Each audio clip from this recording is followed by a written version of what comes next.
Hello, good morning. This is my second one today, and I'm going to go ahead and pre-record it because tomorrow I'm not going to be able to be on here. I'm driving. Live, you're here live with Dr. Mom. Welcome. This is supposed to air tomorrow at 1 o'clock, so I don't know how that's going to work. But I thought I better pre-record it just in case and to kind of try it out because next week I'm going to be gone as well. So I just want to make sure that I get on here every day like I said I'm going to do, or else you guys won't believe I'm doing it.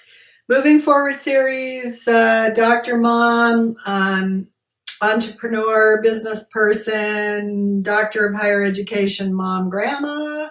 I'm teaching about helping people to move forward. It helps me. I'm on here to help me move forward. By building a strong foundation, goal setting, professional development, we're working on the strong foundation. I guess it could be spirituality. I don't know. I guess it depends on what you believe in. I am a Christian, so for me it does help build my foundation, which is spiritual. But it could just be learning about women and what they did in history. And maybe that helps you build your strong foundation, learning how they did or didn't live their lives correctly, all of those things. So we have gone through, today is Hannah, and we've gone through 18. Hannah is number 18, so we've gone through 17 already.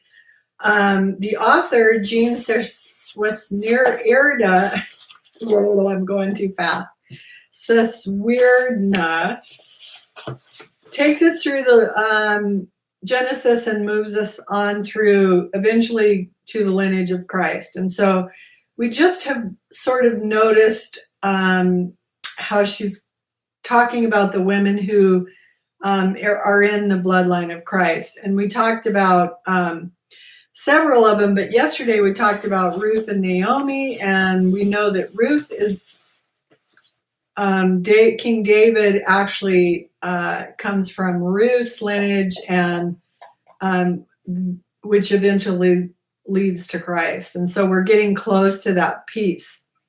We're in 1 Samuel now, so we're moving pretty quickly through the books of the Bible. Today we're talking about Hannah, and her name means gracious or favor. And so I decided, let's see, I got to get over here. I just looked up quotes about being gracious, which is very admirable, isn't it? I think it's very admirable. I can't say I've always been like that. I'm trying to be, though.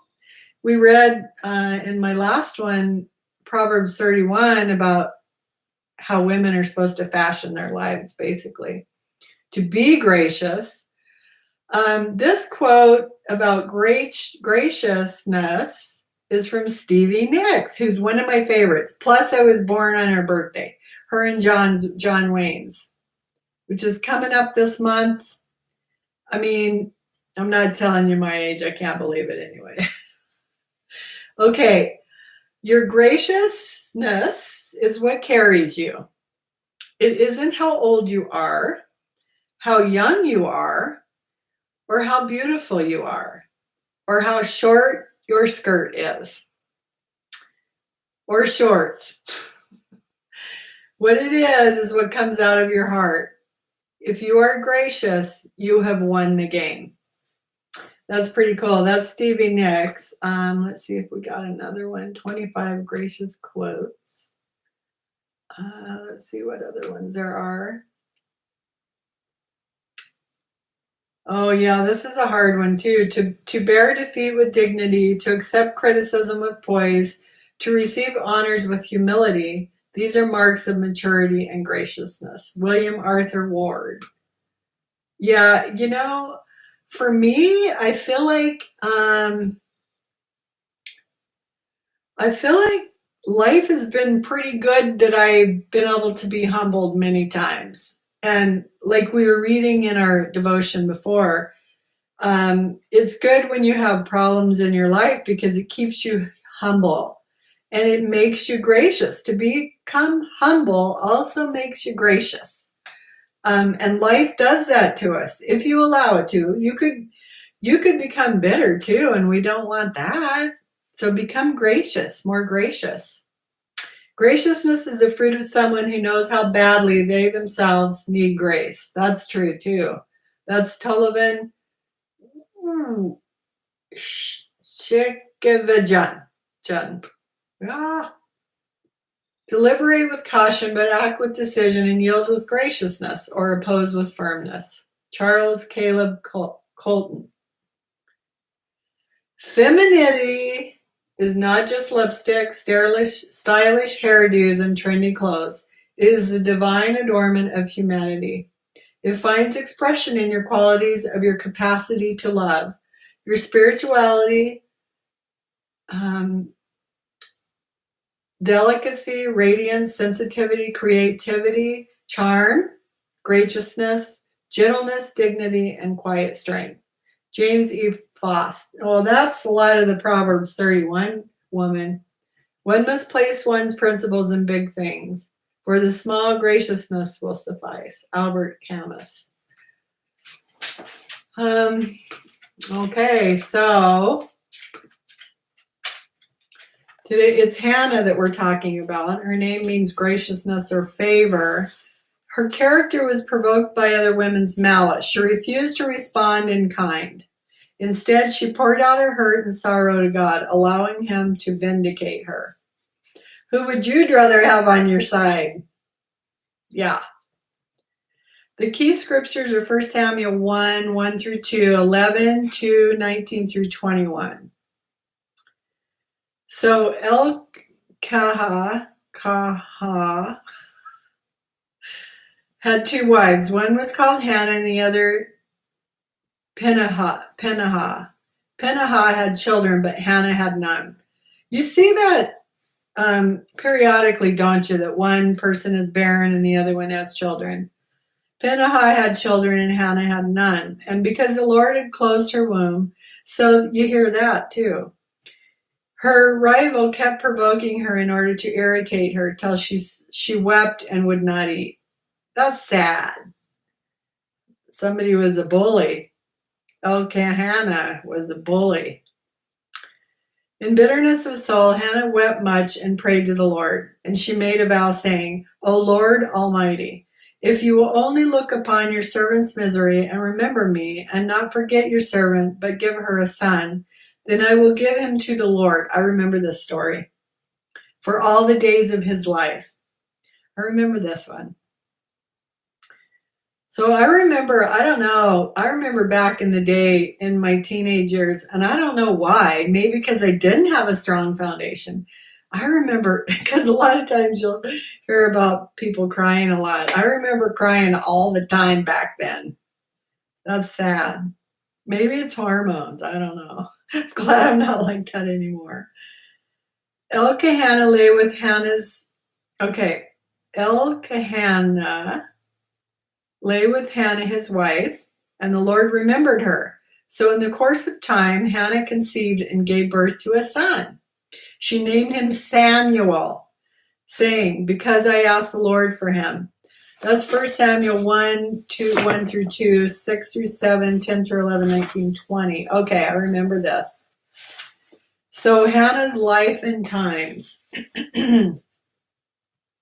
Praying through her tears and so overwrought that Eli thought she was drunk, Hannah expresses for women throughout the ages the agonizing experience of infertility, the deep, unsatisfying longing for children, the pain of watching others bear one child after another, the anguish of watching a mother kiss her baby's face. Hannah experienced them all. The Israelites saw children as a particular blessing from the Lord, recognizing his power to open or close a woman's womb. Women who couldn't bear children were considered sub-female, unable to fulfill their divine purpose on earth. When a woman was unable to fulfill this duty, her emotional pain was tremendous. And more than likely, barren women also felt they were denied the possibility of being the one chosen to bear the Messiah. So that's interesting too, that they were always thinking of that, huh? It's very sad though. Infertility brought with it not only a debilitating personal sorrow, but also the reproach of a woman's husband. The disapproval of a woman's family and the rejection of society. Husbands look to their wives to produce many sons to help in supporting the family. A woman's extended family, both her own and her husband's, look to her to continue the family line. I mean, we're still like that today, but as we find out today, it's not always just the woman who can't conceive. A woman's extended family, both her own and her husband's, looked to her to continue the family line and saw her as one who had not fulfilled her responsibility when she didn't produce children. So you have to wonder too if it was the men back then as well. I bet it was. And the women got all the blame. And the social circles of young women of childbearing years, by their very nature, included many other young women who were often producing one child after another. Their fertility mocked the infertility of the barren woman every time she went to the market or to the well or to the community social event. Scripture tells the stories of a number of women who were barren. Sarah laughed when told she would finally have a son. Rachel clutched Jacob and begged him to give her sons, as if he would open her womb. Hannah's pain made her sick. Seek help from the only one truly capable of providing it. If Hannah had never had a child, she would still have gone down in the scripture's narrative as a woman of faith. Hannah is not a woman of faith simply because she bore a child. She is a woman of faith because she sought God when she was in her deepest distress, because she realized that only He could answer her questions and that only He could provide the consolation and purpose in life she so desperately sought. Our life and times. The same is true of us. We're not considered God's faithful people because of all that happens to us. We're faithful because of how we respond to all that happens to us. In spite of good times or bad, God's faithful people trust Him with both their present and future. I mean, think about it. What do you do? What do you do when things go wrong? Do you turn to God or do you become bitter? That's what he's basically saying. Let's see, and we decided we are in the book of 1 Samuel. So, see that we're learning from these ladies, right? The different things they're going through. Okay, so who was Hannah in the Bible? Hannah gave her firstborn son. See, it didn't talk much about that, but it's an interesting story. Samuel to God in love and honor, and we see her actions foreshadowing God's. Because of God the Father's love for us, He gave us His first and only Son, life to restore our honor. I remember this story. There are many prominent women in the Bible. Ruth and Esther have entire books to tell their story. However, the woman we know as Hannah in the Bible is found only in 1 Samuel. Yet her story is anything but insignificant. Can you imagine promising your son to God and then later on having to give him away? So Hannah's story deals with infertility, bullying, answered prayer, and reaches prophetically into the New Testament. Loved but barren and bullied. She did seem bullied. The Old Testament was common for men to have more than one wife. Hannah was one of two women married to a man named Elkanah. It isn't clear in the scripture which wife he married first, but Hannah had no children, while his other Peninnah had many. Same with Rachel and Leah. That was the problem in that one too. Leah had many. Rachel didn't have any but turned to God, ended up having two, but then died in the birth of the second one. Year after year, this man went up from his town to worship and sacrifice the Lord Almighty at Shiloh, where Hophni and Phinehas has two sons of Eli, were priests of the Lord. Whenever the day came for Elkanah to sacrifice, he would give portions of the meat to his wife Peninnah and to all her sons and daughters. But to Hannah he gave a double portion because he loved her, and the Lord had closed her womb. Because the Lord had closed Hannah's womb, her rival kept provoking her in order to irritate her, bullied her, in other words. This went on for year after year. Whenever Hannah went up to the house of the Lord, her rival provoked her till she wept and would not eat. That's so sad. You'd think that somebody would take care of that bully. Her husband, Elkanah, would say to her, Hannah, why are you weeping? Why don't you eat? Why are you downhearted? Don't I mean more to you than 10 sons? Hannah isn't the first. Hannah's pain is deep, yet her honor for God is deeper. Hannah isn't the first one in the Bible to suffer infertility. First there was Sarah, the wife of Abraham, then Rebekah, the wife of Isaac, and Rachel, the wife of Jacob. Yet Hannah's response was profoundly different than theirs. In her pain, Hannah didn't retaliate to Peninnah or Elkanah. She took her pain to the only one who could alleviate it, the Lord her God. In her deep anguish, Hannah prayed to the Lord, weeping bitterly, and she made a vow, saying, Lord Almighty, if you will only look on your servant's misery and remember me and not forget your servant, but give her a son, then I will give him to the Lord for all the days of his life, and no razor will ever be used on his head.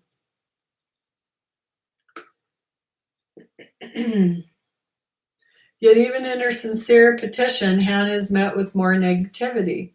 The priest in the temple accuses her of being drunk and says to her, how long are you going to stay drunk? Put away your wine. That's sad. People are mean.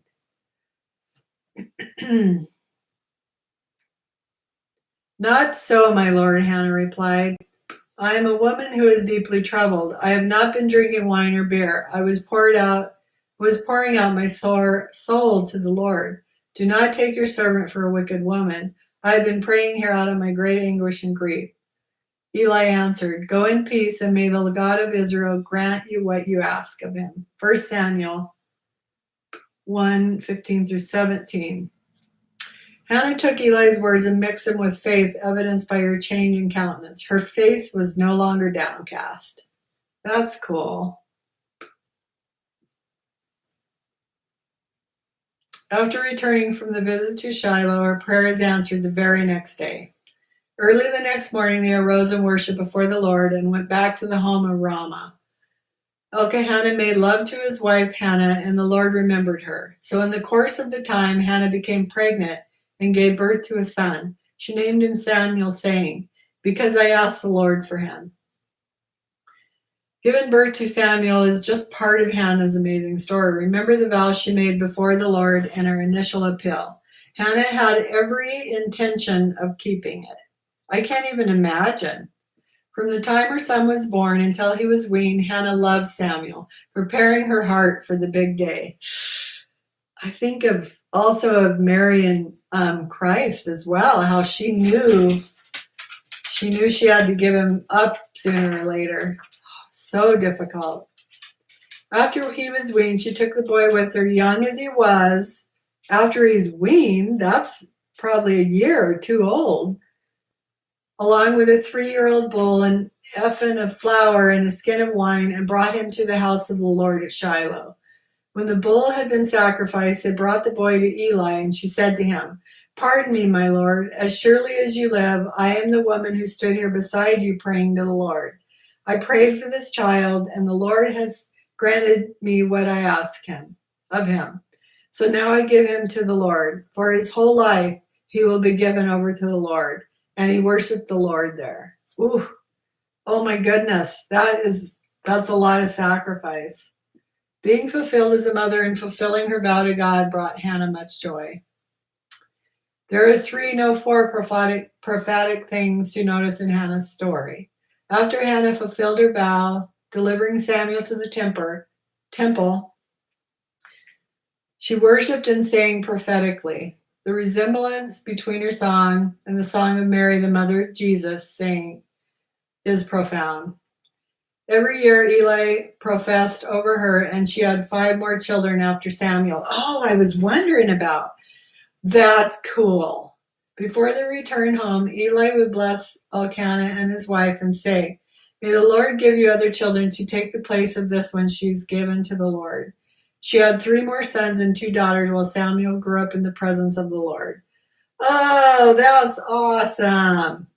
Hannah gave her firstborn sons life to God in love and honor, and we see her actions foreshadow God's. Because of God, the Father's love for us, he gave us his first and only son to live to life to restore our honor.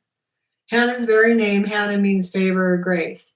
It's through our Lord Jesus Christ that we have been given favor with God and access to his grace that is able to save our souls. Hannah's story takes us from pain to joy, as does God's plan of salvation. That's Danielle Bernat. That was a good story. Gosh, how difficult. I can't even imagine. Can't even imagine. That had to have been difficult.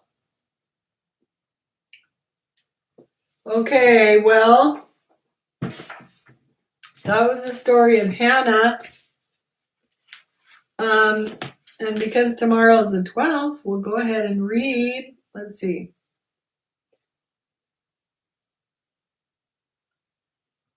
This, our devotion for tomorrow, which is tomorrow's the 12th already. Oh my goodness. Learn to relate to others through my love rather than yours. Your human love is ever so limited, full of flaws and manipulation. My loving presence, which always enfolds you, is available to bless others as well as you. Instead of trying harder to help people through your own paltry supplies, become aware of my unlimited supply, which is accessible to you continually. Let my love envelope your outreach to other people. Many of my precious children have fallen prey to burnout. I'm getting close. I have to take breaks, but I haven't been able to go to my church in 2 weeks, and I'm really missing them. A better description of their condition might be drain out. Countless interactions with needy people have drained them without their conscious awareness. You are among these weary ones who are like wounded soldiers needing R&R. Take time to rest in the love light of my presence. I will gradually restore to you the energy you have lost over the years. Come to me, all who are weary and burdened, and you will find rest in your souls. That's Exodus 33 and Matthew 11. Whew, that's good. That's super good. Also, try to be mindful of the presence instead of rushing into the next phase of your life, like rushing in tomorrow. Try to enjoy today, which always isn't easy, right? So I'm hoping this goes live tomorrow. Well, I'll have to check it. So, okay. I got to get out of here and get into the kitchen. I'm doing tiling and get a move on. So much love. Like I said, be patient with me. In a little while, I'll be on here with much more favor, zest. Okay, much love. Have a wonderful Wednesday tomorrow, too. Keep me in your prayers for driving, picking up my daughter and granddaughter. Super exciting. Blessings. Love you, love you.